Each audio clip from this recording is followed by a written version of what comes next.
Welcome to El Paso, where the population spends well over 303 days out of the year enjoying of the sun's bright and hot light. It's not only heat and sweat that we have in this amazing city, but what if I told you that hiking has increased by 70% in just the last 3 years, as COVID struck the city, leaving almost every business closed and hopeless? So we have kind of a couple different groups of hikers that come through Franklin Mountain State Park. We've got some of, our travelers, people coming from other areas wanting to experience a new place, a new terrain, maybe visiting family here in El Paso, maybe just traveling through on their way somewhere else, and they would like to check out what we have here. We also have groups of people who live in El Paso who are coming out kind of every weekend. There are regulars. Some of those hikers are they'll do the same trails every time. They love their favorite trails. Some of them are always looking for something new to try out. And then we also have groups of people who like to come in groups. We do have a lot of our single hikers or a few people who will come out and hike together, but we do have some people. Increasingly now, we've been seeing more people come out in groups who just kind of want to socialize and do it in this beautiful outdoor space. So there's a lot of different approaches to hiking. And although El Paso isn't necessarily a big city, it is home of one of the biggest military bases in the country, which is where most hikers come from.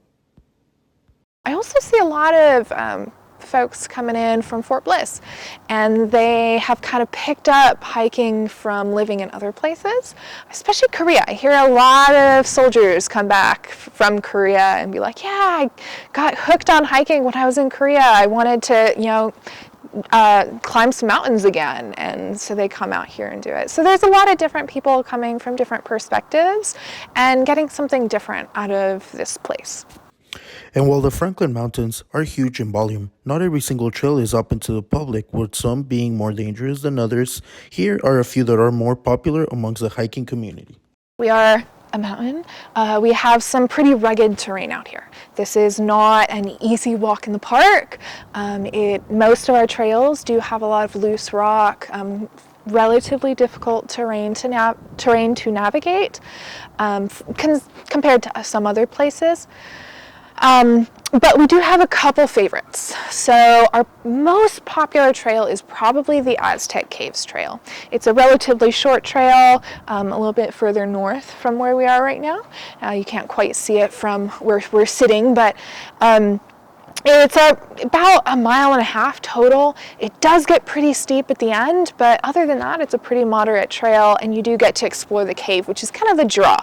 A lot of people are looking for that kind of big spot that they can get to. Other people do just like the experience of the hike. Heat and hiking are two things very well known in El Paso, and that's why it's very important to always follow directions and always be prepared when you're adventuring the wild. Absolutely. And the first thing I would say is be prepared when you come out. And that looks like a couple different things. First of all, know kind of what trail you want to go on. I would say always make sure you know the name of the trailhead that you're starting at, and leave a plan with someone. Tell them like, hey, I'm going out. I'm going to go hike Aztec Caves. I'll be back in 3 hours. It's not going to take you 3 hours to climb it, but driving time and all that gives you some buffer zone. And that way, if you're not back in 3 hours, somebody knows to start kind of making calls. Other things for being prepared would be making sure you have what you need. So if you're going on a short hike, you might not need a ton of stuff, but if you're going on a longer hike, you definitely want to make sure you've got more water than you think you'll need, even if you're going on a short hike. That's the biggest thing that we see people kind of miss, is they're like, I don't need water, it's just a 1 mile hike. Especially in the summertime, the heat gets to you fast, and that's where you get in trouble. So make sure you have water and bring more than you think you'll need.